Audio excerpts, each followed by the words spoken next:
Hi, welcome back to Chatting with Ashley. This last week in my Bystander Basics class, we've been talking about the drama triangle. So I wanted to come back in and talk about the last role that we haven't talked about yet. This role is the persecutor. Now, the persecutor's special skill is assertiveness. These individuals are willing to speak up, willing to speak out, willing to say the hard things.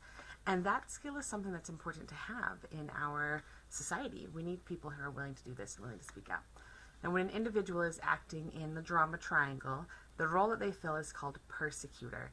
And the defining characteristic of a persecutor is that they disparage other people's worth and abilities.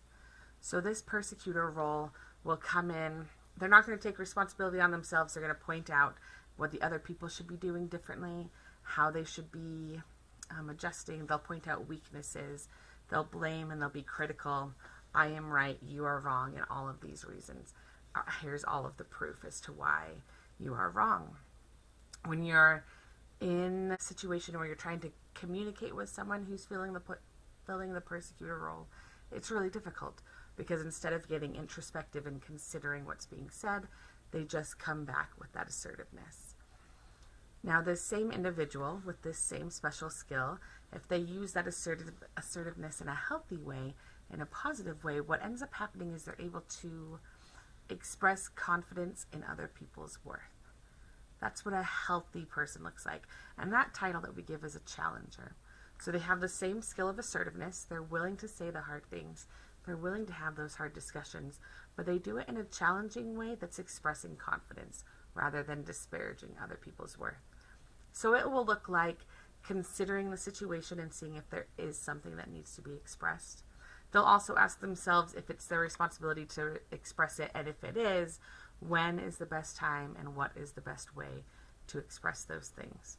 So the same person can go from persecuting, which is just you, change, I'm right, to challenging, where they're willing to say, hey, this is something that needs to be addressed, but they'll do it in a healthy way, in a positive way, that empowers and builds the people around them to know that they can do better in a healthy way.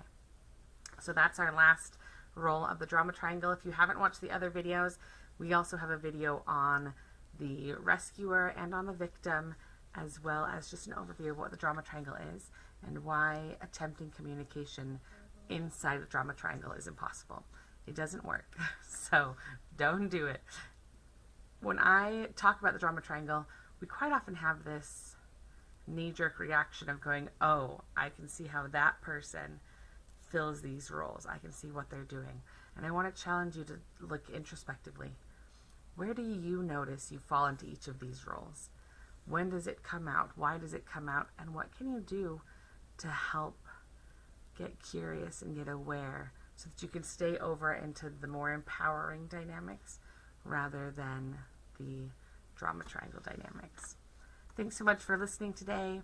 If you have a question or a comment, if you'd like more clarity on the drama triangle or a different topic that I could be chatting about, let me know. Drop me a little note.